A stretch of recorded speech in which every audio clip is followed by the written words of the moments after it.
இப்போ வந்து விஜய் வராரு. ஸோ விஜயோட இது கேட்டால் அரசியல் நகர்வு நம்ம பார்க்குறோம். இப்போதைக்கு பார்ட் டைம் அரசியல்வாதியாக தான் இருக்கிறாரு. இது உண்மை, சத்தியம் நான் சொல்கிறது. அப்போ இதுதான் ஜனநாயகமா? அவருக்கு தெரிஞ்ச ஜனநாயகமா? விஜய்க்கு தெரிஞ்ச ஜனநாயகம் தானா? ஜனங்க வந்து வெளியில் காத்திருக்கிறாங்க, நீங்கள் வந்து உள்ளே வந்து நாய்க்குட்டியோட கொஞ்சிட்டு இருக்கீங்க ஒரு நடிகையோட. அப்போ உங்களுக்கு என்ன ஜனநாயகம்னா என்ன உங்களுக்கு மீன் பண்ணுறீங்க நீங்கள்? ஸோ அதெல்லாம் சொல்ல முடியாது சார். அப்படி பார்த்தா இவருடைய படம் வந்து பீஸ்ட் படம் வந்தபோது KGF 2ன்னு நினைக்கிறேன், படம் தியேட்டரில் வந்து தியேட்டரே கொடுக்கவே இல்லை. என்னாச்சு தெரியுமா? நைட் ஷோலாம் போட்டு ஓட்டினாங்க KGF 2-வை. சராசரி எல்லா மக்கள் வாயிலும் ஒரு வார்த்தை வரும், ஜனநாயகனை விட பராசக்தி நல்லா இருக்குன்ற ஒரு வார்த்தை வரும். நான் இன்றைக்கே சொல்லிடுறேன் பார்த்துங்க. ஏன்னா அந்த மேக்கிங் குறித்து வரக்கூடிய தகவல்கள் நான் சொல்கிறேன். இவருடைய படத்தை நசுக்கிறாங்க, ஒடுக்குறாங்க, முடக்கிறாங்கன்னு இல்லை. நீங்கள் அந்த கடந்த காலத்தில் நீங்கள் என்ன பண்ணியோ அதே தான். ஏன் நீ தானே துப்பாக்கியே கொடுத்த தூக்கி நொட்டினேன் சிவகார்த்திகேயன்ட்ட, நான் வந்து அங்கே போகிறேன் நீங்கள் பார்த்துங்கன்னு சொல்லிட்டு.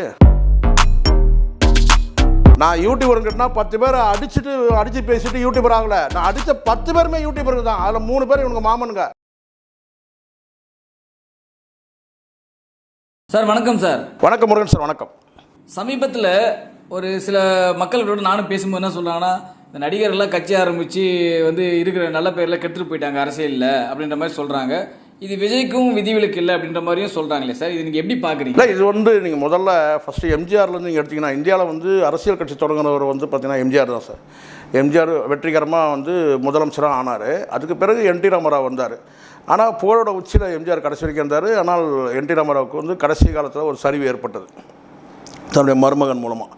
ஸோ இது வந்து ஒரு பக்கம் இருந்தாலும் அதுக்கு எம்ஜிஆருக்கு பிறகு வந்து சிவாஜி, எம்ஜிஆரை போலவே சிவாஜி, அதுக்கு பிறகு வந்து பாக்யராஜ், T ராஜேந்தர், சரத்குமார், இப்படி பலரும் வந்து உங்களுக்கு தெரியும், மன்சூர் அலிகான், ஏன் கருணாஸ் வரைக்கும் கூட நீங்கள் எடுத்துக்கலாம். இவங்கெல்லாம் வந்து அரசியலில் வந்து பார்த்திங்கன்னா வந்து வீழ்ச்சி தான் அடைஞ்சாங்க. பட் விஜயகாந்த் அந்த லிஸ்ட்டில் வைக்க முடியாது. விஜயகாந்த் வந்து ஒரு எதிர்க்கட்சி தலைவர் அந்த அளவுக்கு போனார். உயிரோடு இருந்திருந்தார்னா இன்றைக்கி அரசியலில் அவருக்கு வந்து பார்த்திங்கன்னா அவருடைய களமே வேறு. அதுக்கு வாய்ப்பு இல்லாமல் போச்சு. அந்த வகையில் வந்து பார்த்திங்கன்னா அடுத்த கட்டமாக கமலஹாசன் வந்தார். கமலஹாசனும் இப்போ ஃப்ளாப் ஆகிட்டு கிட்டத்தட்ட வந்து பொலிட்டிக்கல் கேரியர் பொறுத்த வரைக்கும் ஃப்ளாப் தான் கமலஹாசனுக்கு. இப்போது வந்து விஜய் வராரு. ஸோ விஜயோட இது கேட்டால் அரசியல் நகர்வு நம்ம பார்க்குறோம். இப்போதைக்கு பார்ட் டைம் அரசியல்வாதியாக தான் இருக்கிறாரு. இது உண்மை, சத்தியம் நான் சொல்கிறது. பகுதி நேரம் அரசியல்வாதியாக இருக்கார். எப்படி கமல் எப்படி இருந்தாரோ அதே மாதிரி இருக்கிறாரு. விஜயகாந்த் மாதிரி முழு நேரம் அரசியல்வாதி கூட ஆகலை. அப்படி இருக்கும்போது எம்ஜிஆர் வந்து ஒரு ஓப்பனிங் கொடுத்தார், விஜயகாந்த் வந்து ஒரு ரன்னராக இருந்தார். இவர் வந்து பார்த்தீங்கன்னா வந்து க்ளோசிங் கண்டிஷனுக்கு கொண்டு வந்துடுவார். அதாவது நான் சொல்கிறது கேட்டால் க்ளோசிங் கண்டிஷன் கொண்டு வர்றாருன்னா, எம்ஜிஆர் வந்து ஒரு பொலிட்டிக்கலில் வந்து பார்த்தீங்கன்னா ஒரு வெற்றிகரமாக ஒரு ஓப்பனிங் கொடுத்தாரு. விஜயகாந்த் வந்து ஒரு ரன்னராக இருந்தார். விஜய் வந்து பார்த்திங்கன்னா வந்து க்ளோஸ் பண்ணிவிடுவார், அதாவது கேட்டால் வந்து மூடிடுவார். அதுதான் நடக்குது. அதனால் எதுக்காக இதை நான் சொல்கிறேன்னா, அரசியல் நகர்வுகளை வந்து குறிப்பாக நம்ம பார்க்கும்போது ஒரு பார்ட் டைம் அரசியல்வாதியாக இருக்கிறாருன்றது தான் நம்மளுடைய பார்வை. இல்லை சார், எதை வச்சு சார் விஜய் வந்து இனிமேல்ட்டு இந்த விஷயத்தை மூடிடுவார், இதுக்கப்புறம் எந்த நடிகர் வந்தாலும் சப்போர்ட் பண்ண மாட்டாங்கன்னு சொல்ல வரீங்க? இல்லை சார், இப்போது நீங்கள் பொலிட்டிக்கல் அரசியல் சாதாரண விஷயம் கிடையாது சார், மக்களுக்கான தொண்டு செய்கிற விஷயம். இப்போது சமீபத்தில் ஒரு சின்ன ஒரு உதாரணமே சொல்லிடுறேன். சமீபத்தில் அவருடைய பிறந்த நாளுக்கு வந்து ஜனங்கள் வந்து இருக்கிறாங்க, காத்திருக்கிறாங்க வெளியில். அந்த ஜனங்களுக்கு வெளியில் வந்து நான் கேட்டால் ஒரு கையாட்டினாலே போதும், மகிழ்ச்சியோட போய்டும். கடந்த காலத்தில் வந்து ஜெயலலிதா வந்து கேட்டால் பால்கனிலேருந்து கையாட்டுவாங்க, மக்கள் வந்து பார்த்தீங்கன்னா கரகோஷமாக இருக்கும், கொண்டாட்டமாக இருப்பாங்க, சந்தோஷமாக திரும்பி போவாங்க. ஸோ இப்படிலாம் நிறைய நடந்து ஸ்வீட்லாம் கொடுப்பாங்க அங்கேயே, அதெல்லாம் நடக்கும்.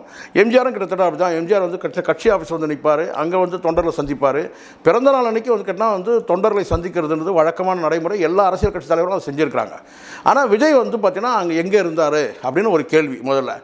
அதுக்கப்புறம் வந்து கேட்டால் வந்து த்ரிஷாவோட வந்து நாயோடு சேர்த்து வந்து பார்த்தீங்கன்னா ஒரு போஸ்ட் கொடுத்துருக்காரு, நீங்கள் பார்த்துருப்பீங்க. அது அப்போது ஜனங்கள் ஒரு பக்கம் வெளியில் இருக்கிறாங்க, நீங்கள் வந்து நாயை வந்து கொஞ்சிட்ருக்கீங்க. அப்போ இதுதான் ஜனநாயகமா? அவருக்கு தெரிஞ்ச ஜனநாயகமா? விஜய்க்கு தெரிஞ்ச ஜனநாயகம் தானா? ஜனங்க வந்து வெளியில் காத்திருக்கிறாங்க, நீங்கள் வந்து உள்ளே வந்து நாய்க்குட்டியோட கொஞ்சிட்டு இருக்கீங்க ஒரு நடிகையோட. அப்போ உங்களுக்கு என்ன ஜனநாயகம்னா என்ன உங்களுக்கு மீன் பண்ணுறீங்க நீங்கள்? ஜனநாயகம்னா டெமோக்ரஸி. ஸோ வந்து பார்த்தீங்கன்னா வந்து நீங்கள் வந்து மக்களுடைய உரிமையை வந்து மீட்டு தர இடத்துல நீங்கள் இருக்கிறீங்க, அதுதான் நீங்கள் ஜனநாயகம். நீங்கள் இப்போ எப்படி இருக்கிறீங்கன்னு பாருங்கள். உங்கள் ஜனநாயகம் எப்படி இருக்குன்னா, ஜனங்க காத்து இருக்கிறாங்க, நீங்கள் நாயை கொஞ்சிட்டு இருக்கீங்க, அதுவும் நடிகையோட நாயை. ஸோ உங்களுக்கு தெரிஞ்ச ஜனநாயகம் இருக்கும். அப்படி இருக்குன்னா அரசியலில் வந்து கேட்டால் ஜெயிக்க முடியாதுன்னு சொல்ல வரேன். விஜயகாந்தெல்லாம் நீங்கள் ஒப்பிடவே முடியாது சார். இந்த மாதிரியான விஷயங்கள்லாம் விஜயகாந்த் பண்ணவே மாட்டார். சினிமாவில் இப்படியான வந்து அவர் மேலே வந்து ஒரு இந்த மாதிரி கிசு வந்ததும் கிடையாது, இப்படியான விமர்சனம் வந்ததும் கிடையாது. ஸோ அதனால் இங்கே சரியான விளக்கம் நான் கொடுக்குற விளக்கம் கேட்டால் ஜனநாயகம்னு சொன்னால் ஜனங்க வெளியே காக்க வச்சுட்டு ஒரு நடிகையோட நாயை கொஞ்சிட்டு இருக்கிறார். ஸோ அதான் ஜனநாயகன் அவருக்கு தெரிஞ்சது. பட் நமக்கு தெரிஞ்சாலும் உங்களுக்கு தெரியும், நமக்கு தெரிஞ்சாலும் டெமோக்ரஸி, ஜனநாயகம்னா என்னென்னா டெமோக்ரஸி. ஸோ அதை வந்து பார்த்தீங்கன்னா மக்களுடைய உரிமையை மீட்டு கொடுக்குற இடத்துலலாம் இவர் இல்லை. அதனால் ரொம்ப அவருக்கே தெரியும் சினிமாவில் நம்ம வந்து ஜெயிச்ச மாதிரிலாம் வந்து இப்போ புறவாசல் வழியாக அப்படி இப்படி முட்டி மோதிலாம் ஜெயிச்ச மாதிரிலாம் அரசியலில் ஜெயிக்க முடியாதுன்னு தெரியும்.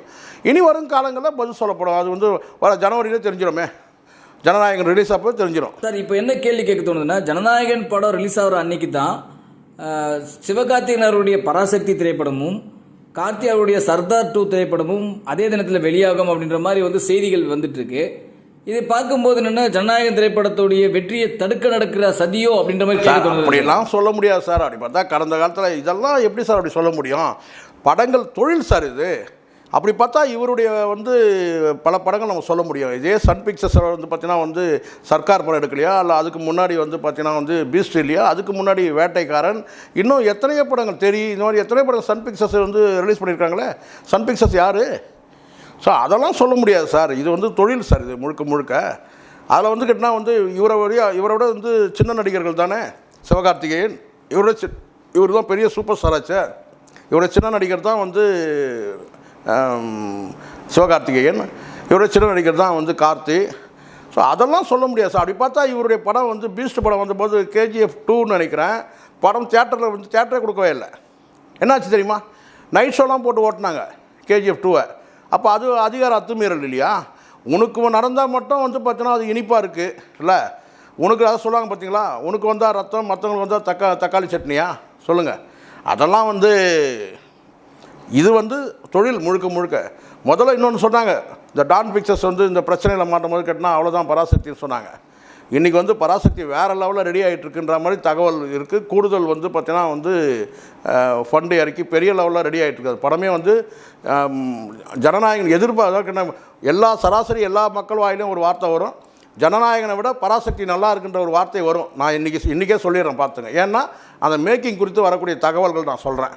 அதனால் ஜனநாயகன் வந்து பார்த்தீங்கன்னா நீங்கள் கிட்டத்தட்ட எழுதி வச்சுக்கலாம், அது கிட்டத்தட்ட ஃப்ளாப் தான். இப்போவே சொல்லிடுறேன். கோட் அளவுக்கு ஓடுமானே தெரியல முதல்ல. ஏன்னா அந்தளவுக்கு வந்து பராசக்தியோட ரிசல்ட் நிறைய நமக்கு வந்துட்டுருக்கு. படம் வந்து வேறு லெவலில் இருக்கும். இதுக்கு நடுவில் வந்து சர்தார் 2 வருது, ஒரு எதிர்பார்ப்பு இருக்குது. ஸோ அதனால் வந்து இவருடைய படத்தை நசுக்கிறாங்க, ஒடுக்குறாங்க, முடக்கிறாங்கன்னு இல்லை. நீங்கள் அந்த கடந்த காலத்தில் நீங்கள் என்ன பண்ணியோ அதே தான். ஏன் நீ தானே துப்பாக்கியே கொடுத்த தூக்கி நொட்டினேன் சிவகார்த்திகேயன்ட்ட, நான் வந்து அங்கே போகிறேன் நீங்கள் பார்த்துங்கன்னு சொல்லிட்டு. கோட் படம் ஓடுறதுக்கு அது ஒரு உத்தி. சிவகார்த்திகேயன் ரசிகர்லாம் வந்து பார்ப்பாங்கன்றதுக்காக எடுத்த ஒரு உத்தி தான் அது. அவங்க துப்பாக்கி கொண்டு நேராக கொண்டு வந்து நெத்தி போட்டில் வைக்கிறான். இப்போது வேறு ஒன்று இதான் நடக்குது. இதெல்லாம் இந்த குரங்குகள் பேச மாட்டானுங்க. இந்த 3 குரங்குகள் இருக்கிறானுங்களே, அவனுக்கு இதெல்லாம் பேச மாட்டானுங்க. நம்ம இருக்கிற ப்ராக்டிக்கலை பேசுகிறோம். நான் தான் ஜனநாயகனுக்கு டெஃபினேஷன் கொடுத்தேன் பாருங்கள். யாரும் கொடுக்கவே இல்லை, நான் கொடுத்துருக்கேன் பாருங்கள். ஜனங்க வெளியே காத்திருக்கிறாங்க, இவன் நாயை கொஞ்சின்னு இருக்கிறான். அவ்வளோதான் ஜனநாயகன். ஸோ ஜனநாயகன் படம் ஃப்ளாப்பு சார். நான் இது வரைக்கும் எந்த படம் ஃப்ளாப்னு முன்னாடியே சொன்னதில்லை. நான் இப்போ சொல்கிறேன். ஏன்னு கேட்டால் அரசியல் ரீதியாக நீங்கள் ஒரு கணக்கு தான், ஆசை கிடையாது. நீங்கள் அரசியலில் போனதுனால அந்த ரசிகர்களுடைய பார்வை மாறிடுச்சு. சினிமா விஜயை வந்து 50 லட்சம் பேர் ஃபாலோ பண்ணுறான். 50 லட்சம் பேர் சினிமா விஜய். அரசியல்வாதி விஜயை வந்து பார்த்தீங்கன்னா 6 லட்சம் பேர் ஃபாலோ பண்ணுறான். 5லேருந்து இப்போ 1 லட்சம் கூட ஆகிருக்கு. அவ்வளோதான், 6 லட்சம் இவ்வளோ தான். அதனால் வந்து கேட்டால் அந்த படம் வந்து பார்த்தீங்கன்னா வந்து ஓடுறதுக்கான வாய்ப்பே இல்லை, ஃப்ளாப் தான் ஆகும். எப்படி மதுரை மீட்டர் சுந்தரபாண்டியன் வந்து பார்த்தீங்கன்னா எம்ஜிஆருக்கே வந்து பார்த்தீங்கன்னா வந்து அது வந்து ஒரு ஃப்ளாப் படம் தான், ஓப்பனாக சொல்லி தான் ஆகணும். இப்போ விஜயகாந்த் வந்தார் சார், விருதகிரின்னு ஒரு படம் எடுத்தார் தெரியுமா உங்களுக்கு? விஜயகாந்த் வந்து விருதகிரின்னு ஒரு படம் எடுத்தார். அந்த படம் என் ஃப்ளாப் ஆச்சு சொல்லுங்கள். அரசியலுக்கு வந்துட்டார். அரசியல் வந்துட்டால் பொதுவான ரசிகர்கள் வரல. நான் வந்து இருக்கிற ப்ராக்டிக்கலான விஷயம் சொல்கிறேன். விருதகிரி படம் ஓடலை. காரணமே என்னென்னா அரசியல் வந்த பிறகு அந்த படம் எடுத்ததுனால அந்த படத்தை யாரும் பார்க்கல, அவ்வளோதான். இது எல்லாருக்கும் நடக்கிறது தான், எம்ஜிஆருக்கே நடந்திருக்கு. ஸோ ஜனநாயகன் ஃப்ளாப் நீங்கள் எழுதி வச்சுங்க வேணும் சார். நீங்கள் இப்படி பேசுறதுனால விஜயருடைய ரசிகர்களுக்கும் தொண்டர்களுடைய கோபத்துக்கும் ஆளாகத்தும் புண்ணாக்கு ஒரு கோவம் வந்து ஒன்றும் பிடுங்க முடியாது. நான் தான் சொல்கிறேன்ல, நடக்கும் சார். சேகோராக்கு என்றைக்கு தான் சாவு இருக்குது. அது நாளைக்கு இருக்கலாம், அல்லது பார்த்தீங்கன்னா அடுத்த நிமிஷம் கூட இருக்கலாம், இல்லை ஒரு வாரம் இருக்கலாம், 1 மாதம் இருக்கலாம், 6 மாதம் இருக்கலாம், 3 வருஷம் 4 வருஷம் எப்படி வேணால் இருக்கும். அதெல்லாம் வந்து இதுக்கெல்லாம் அசரம் நான் கிடையாது. இதெல்லாம் நான் தான் சொல்கிறேன்ல, இப்போ இந்த பசங்க இந்த யூடியூப்பில் இப்போ தான் புதுசாக வந்திருக்கிறானுங்க சரிங்களா, கேலி கிண்டல் இதுக்கெல்லாம் நாங்கள் அசர்றவங்க கிடையாது. நீங்கள் என்ன வேணால் பண்ணிங்க. நான் தான் சொல்லலை, இவங்களுக்கு ஒரு விஷயம் சொல்லணும். நான் வந்து 10 பேரை அடிச்சுட்டு யூடியூபர் ஆனவங்க கிடையாது, 10 பேர் அடித்து பேசிட்டு யூடியூபர் ஆனவங்க கிடையாது. நான் அடித்த 10 பேருமே யூடியூபருக்கு தான். முதல்ல தெரிஞ்சுக்கணும். இந்த பசங்களுக்கு தெரியல இவங்களுக்கு. நான் வந்து பிரிண்ட் மீடியாவிலேருந்து வந்தவன் தான். நான் யூடியூபருங்கிட்டனா 10 பேரை அடித்து பேசிட்டு யூடியூபர் ஆகலை. நான் அடித்த 10 பேருமே யூடியூபருக்கு தான். அதில் 3 பேர் இவனுங்க மாமனுங்க. யார்? இந்த வலைபேச்சில் இருக்க குரங்கு இருக்கானுங்களா 3 பேரும். அவங்கள தான் முதல்ல அடித்தேன். அதனால தான் இன்றைக்கி எந்த சேனல்லையும் போய் அவங்களால தலை காட்ட முடியாமல் இருக்கிறானுங்க. காரணம், நம்ம நேர்மையாக எடுத்து வச்ச கருத்து, நம்ம உண்மையை சொல்கிறோம், அவனுக்கு பொய்யை சொல்கிறானுங்க. அவ்வளோதான் வித்தியாசம். Thank you sir. நன்றி சார். இது போல பல வீடியோக்களை கண்டு மகிழ எங்களது ரீசன்ட் வாய்ஸ் சேனலை மறக்காம சப்ஸ்கிரைப் பண்ணுங்க.